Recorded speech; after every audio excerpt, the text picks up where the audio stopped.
this video, I'm going to show you how to get started with navigation in Photoshop.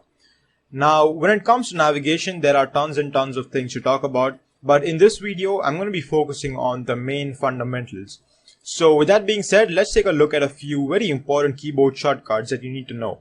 Now, friends, I would say that if you are just a hobby user of Photoshop, you're not trying to get into graphic design or anything, then you don't have to learn these keyboard shortcuts. But if you do, then your workflow, it's going to get a lot easier. So the first thing I want to show you is Control Plus and Control Minus. Now, Control Plus is basically going to zoom you in, to your images. Control Minus is going to zoom you out. Now, there are two more keyboard shortcuts which are very similar to this. One is Control 0 and Control 1. Now, if you are getting into graphic design or any disciplines of Photoshop, I would say that you have to change these keyboard shortcut. And in order to change that, go to Edit menu, go to Keyboard Shortcuts over here, and come under the View option and twirl that down, and then basically look for something which says Control 0. So where it says Control 0 fit on screen, click on it and press Control Alt 1 and click OK. Now what that's going to do is whenever you want to zoom at 100%, say you want to look at your image at 100%, Control 1 is going to do that, right? So you're going to get zoomed up to 100%, and you don't have to move your left hand all the way across to the other side of the keyboard to press Control 0. Instead, now you can just press Control Alt 1 and that's going to fit in screen.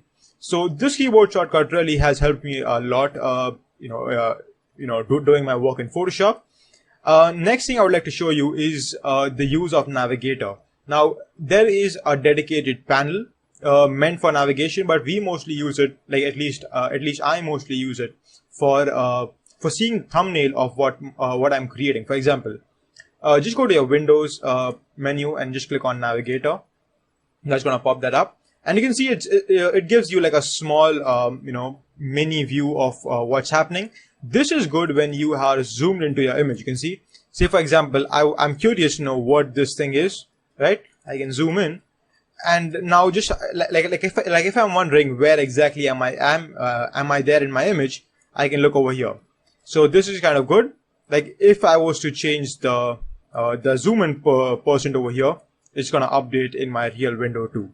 So I'm going to click on this action, and the good thing about this is that Photoshop gives you a number of presets of zoom in it gives you a few presets of like how much you can zoom in. For example, if we were to say if I was to press Control Plus, you can see I'm jumping from 25 to 33.3, and if I click one more time, I'm going to go 50. There is no way for me to, I can go and type in over here like 65%. But by keyboard shortcuts, there is no way of breaking this thing. From 50, I'm going to go to 66.67, and after that 100. This actually, I kind of like this behavior. There is no way to change this, none that I know of. So, and I would actually advise you to get used to this behavior. Now, if you are an advanced user of Photoshop, I would say that forget about all this. You honestly would never use a navigator, so you don't really need to get into this. I would say that if you want to zoom into something, instead of using the keyboard shortcuts, use Control and the spacebar key. So if you do that, you'll see that your mouse pointer changes to this magnifying glass. And once you click and you drag to the right, you're going to zoom in. And if you click and drag to the left, you're going to zoom out. This is a very nice, smooth behavior, and you need to have a graphics card in your machine to have this. Now, what else? If you are using this technique, I would say that don't actually click and drag, because that actually kind of gets out of control. See that? And you won't be making anything good of yourself. So what you can do is you can just press Control and the spacebar key, and then just click one time. What that's going to do is it's going to zoom you in into this predefined templates, right? So for example, if we had at say 50%, if I press Control and spacebar key, and if I click with my mouse button, I'm going to jump to 66.67. One more time, it's going to go 100. If I hold down the Alt key to this, like if I'm holding down Control, Alt, spacebar, you can see that my mouse pointer changes and it has that minus icon in the center. And if I press one more time, you can see that I'm zooming back.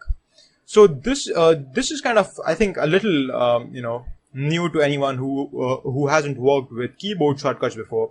but I would really advise you to learn these things. So Control plus for zooming in, Control spacebar for zooming in, and Control Alt spacebar for zooming out. So those are my basic things on how to get started with navigation.